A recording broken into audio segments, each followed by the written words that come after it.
years and 8 months, April 13. of 2000. 13, huh? April of 2000. 2000. April of 2000. April of 2000. Amazing. A miracle. Are you happy, sad, relieved? It's a little bit of exhilaration. It's somewhat nostalgic in many ways. You know, I love this office. I think we've done great things here, and but it's time. You know, you reach a point where it's time. Why is I it feel time? Well, because I'm going to be 68 in March. I didn't want to say to the people of Virginia Beach, elect me for another 4-year term because I'm going to work till I'm 72, because I had no idea I'm going to work till I'm 72. You don't want to work A lot of people do. I just don't want to. I want to go do things without my children having to push me in a wheelchair to do them. So. What are you going to do? I was asked that today. I've got a lot of work still to do on this Defense Department military sexual assault panel, and that is meeting frequently. It's going to continue to meet frequently. We're starting to take flights out of town. We were in Austin, Texas, and Explain to us what that is and Fort why is Hood. that important? Congress passed a law requiring the Department of Defense to put together a panel to look at how all the military services investigate, prosecute, sentence, and so on, sexual assaults in the military. Not just rapes, all sorts of sexual assaults, because it's been said, and some surveys back it up, that there's a problem in the military with that and how it's handled. And so I was appointed by the ranking Republican on the Senate Armed Services Committee. We don't know each other. He appointed me because I'm on the National District Attorneys Association, and he asked them, who do you recommend? They recommended me. I'm on the board of directors. So we have public hearings, and we have broken down into subcommittees. Sometimes those meetings are not public. And we are listening and inquiring to everyone that has anything to do with that process, the JAG Corps, the commanders. I'm on the subcommittee of comparative systems, so we are comparing how the military, or how the civilian world, and even college campuses handle these matters as compared to how the military does. And the Secretary of Defense wants us to ultimately make recommendations as to how we believe the military system should be changed, if at all. Should it be? Do you see any red flags? Do you see any warnings that are going off? I can't believe they're doing that. There are some aha moments, but I know it's you and all of that, but they have asked us not to speak individually about this until we come to the point that we're making recommendations, and that any public statements about any conclusions be made by the Department of Defense. So I want to honor that. Yeah. Can you tell us anything about this case that has been reported on in the pilot? About this? You know, about the officer and the sexual assault, and he pleaded guilty to a sexual assault against his family. Oh, that one? Only... It was a nasty divorce, ended up with that. He's still an officer. Well, we took a look at that, and we just weren't going to be able to prosecute it because of various things involved in the lack of admissible evidence. But the fact that he pleaded guilty to the reduced charge, wasn't that well, you know, part of that had to do with his daughter, the victims, not wanting to testify, not wanting to come forward. And to me, you victimize them twice if you force them to talk about something in an open courtroom that they don't want to talk about. But the fact that he pleaded guilty to the reduced severity of the assault, isn't that enough without having to bring the kids in? Well, that wouldn't not necessarily be, and you know, I think what the complaint right now is that the Navy has not done anything with him, and that aspect of it, Andy, all I know is what I'm reading in the paper. Right, that but the Navy you're promoted dealing with him. these things about the sexual assault and how they're handled. Maybe they've handled this wrong. That's right, and I'm sure this particular case may come up at some point during our hearings. So. Okay. Anything more you want to add about that? No, it's been fascinating. I mean, one of the days last month, we had 27 stars appear in front of us from a total of 27 stars in one day. Do the stars get it? They're like a lot of people at the top. They know what's supposed to be happening, and they have a good grasp of facts and statistics. And then the question is, okay, is that what's really happening? Because the admiral and the general, does he know what the lieutenants and the sergeants and the chiefs, how it's actually operating? And so, it's a difficult process, I think, for them as well as for us in trying to get to the bottom of the information. I'll just tell you casually, some of those fascinating things that I think we've seen and done are experts in this field, civilians, who have studied and researched the offenders themselves, as well as the thoughts process of victims, and why only about 20% military or civilian or college campus victims of sexual assault actually report. The fact that why do they not do it? What's your finding? Well, there are social reasons, there are political reasons, there's legal reasons, and then there's the personal reasons. And that's one of our speakers at a public hearing, who was just excellent, talked to us about the unnamed co-conspirator in rape cases. And the unnamed co-conspirator is the public attitude which has been embedded in victims. And just one example real quick. She played for us a 911 tape, a real one, where a victim is calling in to 911. And it's the standard thing we've all heard, 911, how may I help you? And you can hear this woman, she's crying softly, and she says, I've been raped. At least I think I've been raped. And she's starting to doubt herself already. And in the course of talking to the dispatcher, she says, maybe it was my fault. And the dispatcher is trying to reassure, no, it's not your fault, it's not your fault. What she'd done, she'd gone to a bar, she'd gotten drunk, she brought home a guy whose name she did not even know, let him into her apartment, he jumped her, and he beat her. She tried to fend him off, and he beat her, and he raped her and left. But throughout the conversation, she keeps saying, maybe this was my fault, this was probably my fault. And victims like that who let their guard down, it's still not their fault that they get raped. And so there's a lot of hesitancy to let mom and dad know, to let your boyfriend know, whatever, that you got raped. And the statistic is only 20%? About 20 to 30% of what? is of victims actually report to authorities the fact that they have been sexually assaulted. So 70 to 80% do not. That's what they estimate. Let's run through some of the cases. Okay. Were you here for the Claggett witch duck murder case? No. You were not here for that. No. I'm going to take that home. No. Were you here for Stefano Colosi? Yes, I was. Talk to me. I know you were. Yeah. What did that? Is that? That was a very emotional case because here was this wealthy, in my opinion, womanizer who had latched onto this very young, beautiful girl, and when she didn't want to go with his lifestyle, determined that he was going to disfigure her, which led to her murder. And it was a very, very emotional case because of that. One of many emotional cases that we, are handled here. Let me ask you about that. You were in the federal system before you were yes, yeah. And you were at the U.S. Attorney's Office, mm-hmm. right?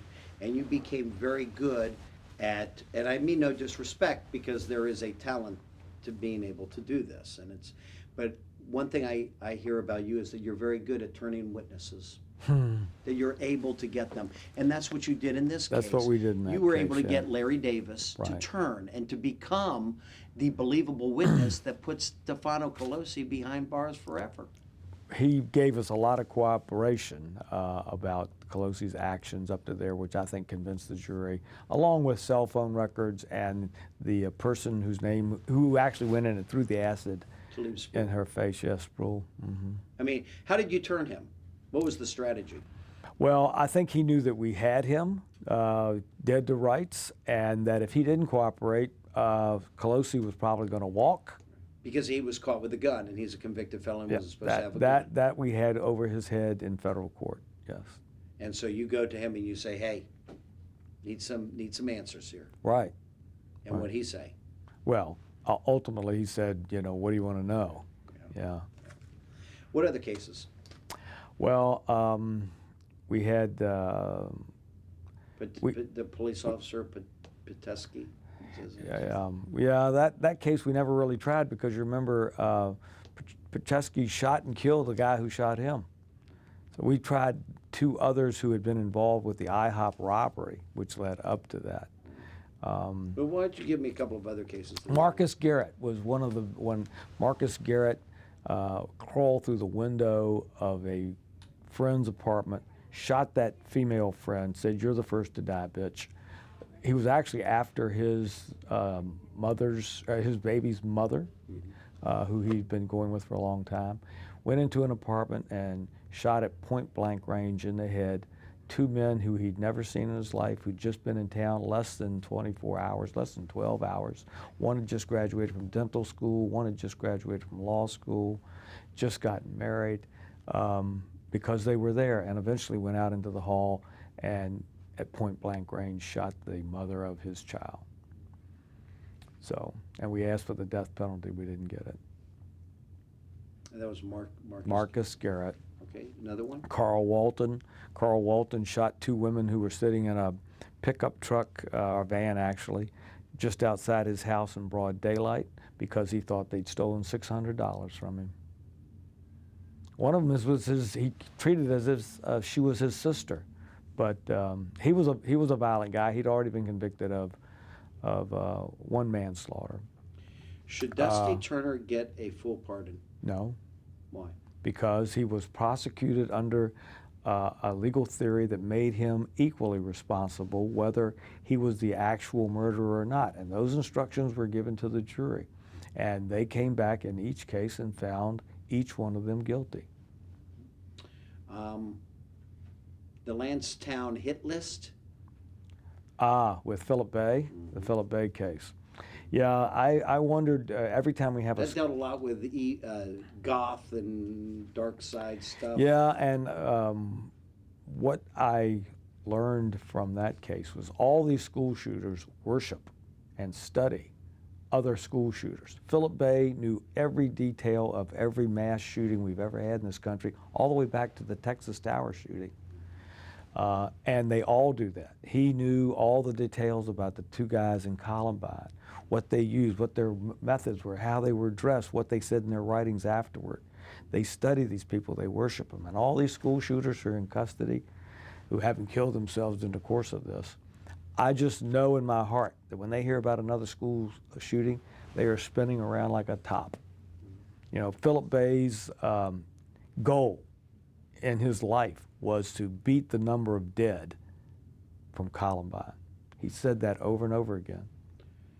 What about the case where, and I don't know the details about this, because I'm asking you about cases I did not cover, but the guy that killed 2 young kids, killed 2 kids, guy killed 2 kids.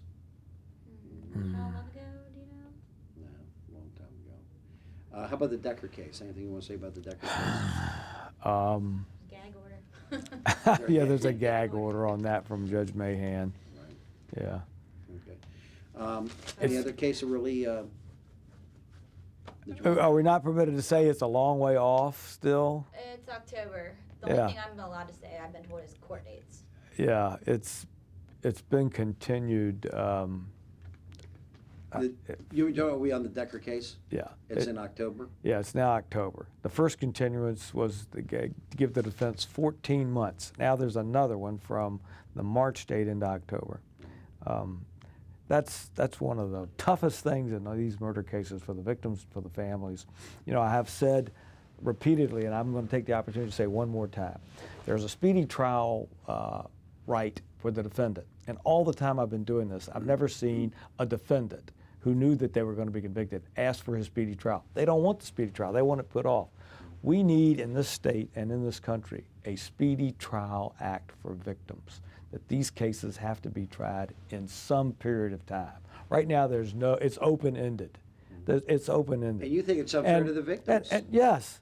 I think Marcus Garrett, for instance, who had killed three people and had tried to kill 5, he shot at 5, 2 of them survived.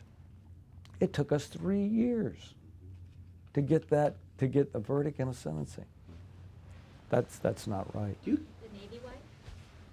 That's another case with the Navy wife that was killed? Yes, By, Sadler. Robert Sadler? Robert Sadler. That was off of Holland Road? Yeah. Yeah, they the had apartments over there. Yeah, what happened? That was sad. He That was he her went in- husband?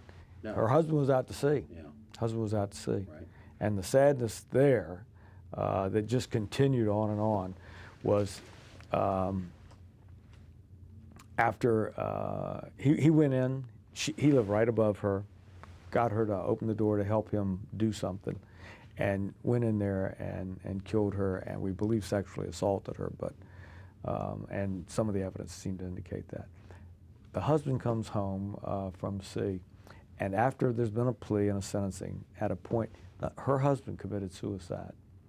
Then her mother-in-law was killed, the victim's mother-in-law was killed in an automobile wreck, driving a motorcycle shortly thereafter. And the tragedy in that case just went on, and one of the most poignant moments in that case and any case that I've ever had is when I had the mother of the victim before the plea and before the sentencing on the phone, and she says to me, "Do you think my daughter is in hell?" This is the victim now. And I said, "Ma'am, why would you ask that?"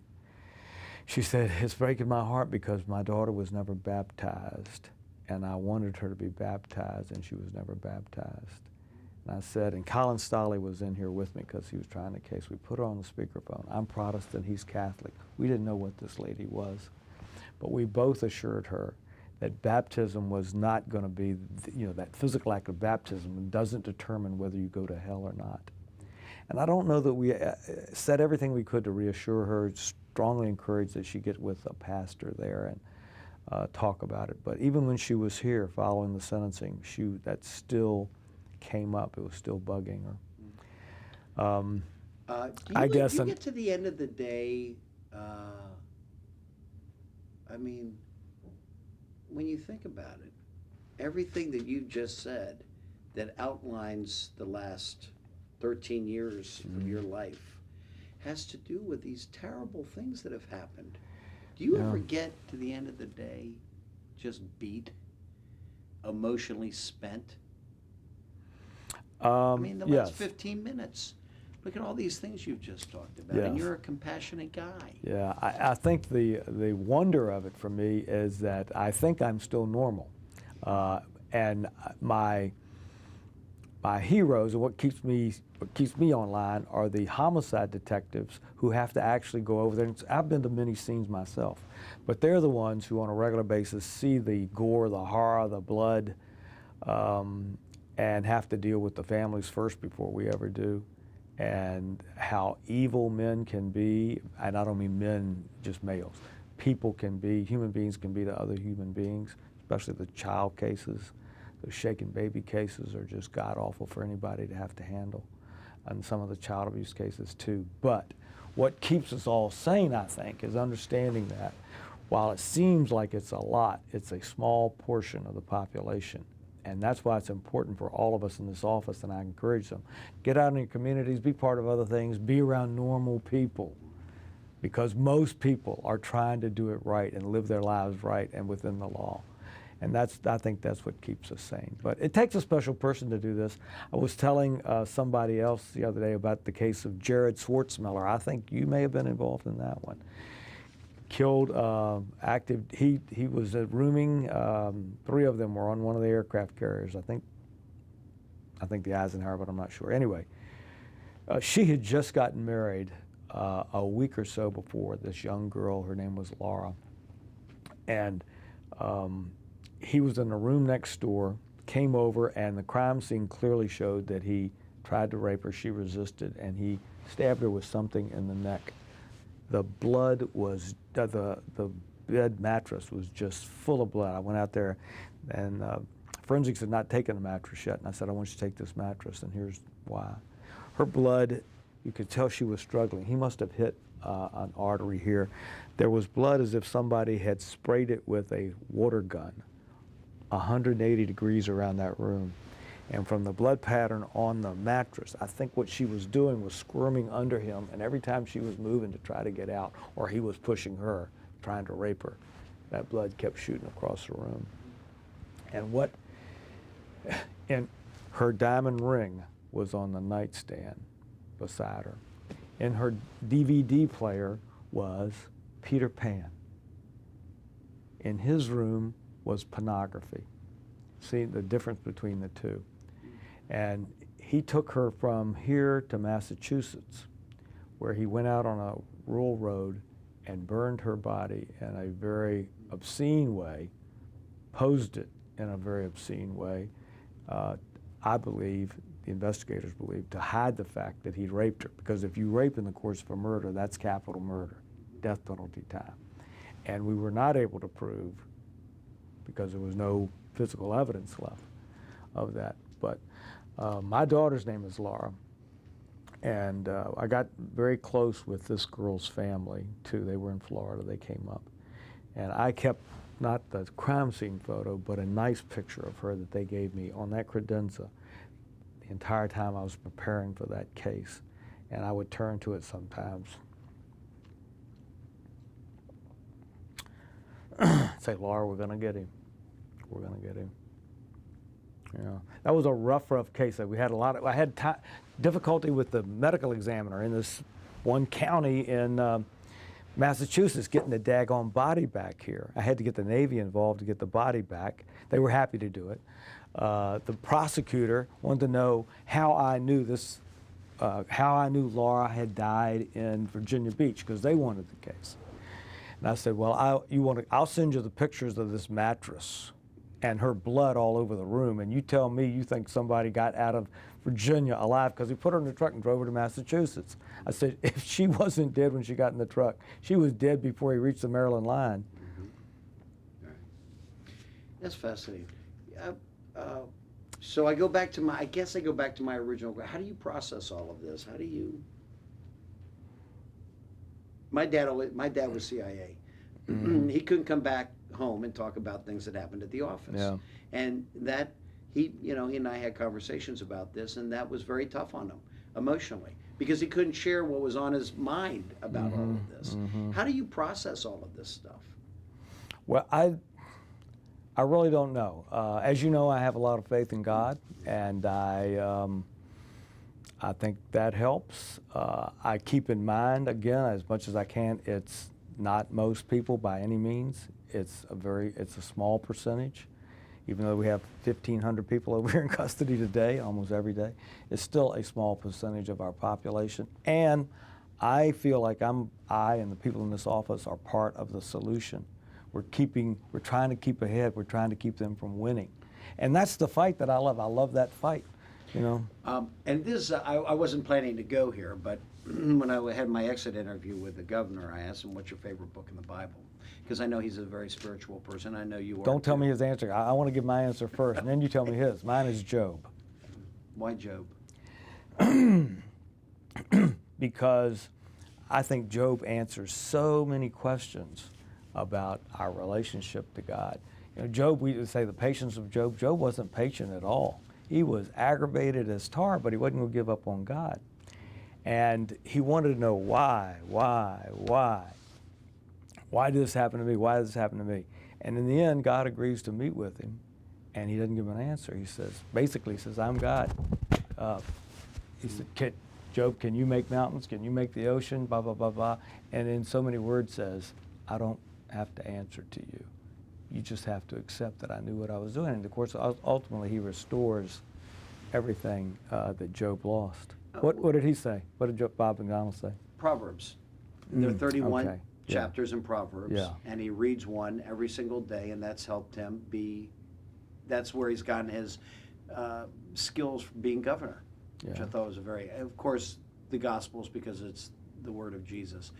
But let me ask you this when you're talking about Job, and he's wrestling with God, Yeah. Job is, and he wrestles hard with God about this. And let me ask you this. for a loving God, how does a loving God allow all of these things to happen in our society that you deal with on a daily basis? All these cases, how could a loving God allow this? A very interesting, very deep theological thoughts that would take a long time. I'm reading a book now called The Reason for God by a guy named Timothy Keller, who, much better than I can, answers a lot of these questions that people have. There's a rabbi who's written a book called Why Do Good Things Happen to Bad People? It all comes down to free will. I think, God can and does intervene in our lives. At the same time, he gives humans the ability to make mistakes, to do evil things. And sometimes those things are designed to bring us to him, to make us realize he is there and ultimately in control. Faith is a large and mysterious thing.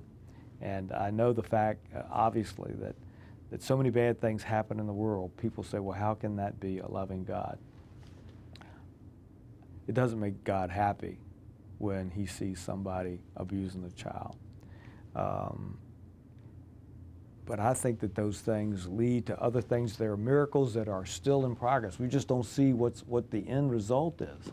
There have been things in my life that I know were miraculous, but I didn't realize that I was in the middle of a miracle until the end came. Until I suddenly realized, oh my gosh, this is God arranging my life. So Frank, one of them is to be here, to be Commonwealth Attorney. That I could see with my not even knowing it, that was put in process a long time ago when I left private practice to go to the U.S. Attorney's Office, which led to reestablishing a relationship with Bob Humphreys because he was a special prosecutor in some federal cases, and got back into politics, solely to help Bob McDonnell in his campaign against Frank Drew. And I will never remember the night Bob Humphreys came up to me at one of the meetings and said, Harvey, what do you expect to get out of this? I said, I don't expect to get anything out of this but to see Bob McDonnell beat Frank Drew. I had no idea that Bob Humphreys wanted to go on the Court of Appeals. So there came a day, and if I get a chance, I'll allude to that tonight, when Bob called me on the phone in the U.S. Attorney's Office. It was Thanksgiving week of 1999. He said, Harvey, have you ever thought about being Commonwealth Attorney? I said, what are you talking about? He said, well, they've told me they're not going to put me on the Court of Appeals unless I can find a electable replacement. And I think you're it. And one thing led to another from there. And if I'd have stayed in private practice, I hadn't had that background as a prosecutor and all those other things in the U.S. Attorney's Office, I don't know whether the judges would have appointed me as opposed to somebody else. But anyway. Harvey Bryant, thank you. Yeah. Thank you for everything that you've done. Thank you, For Amy. us, you've always been accessible. You've always answered questions. And I wish you the best of luck in the future. And I know one thing, you have a fantastic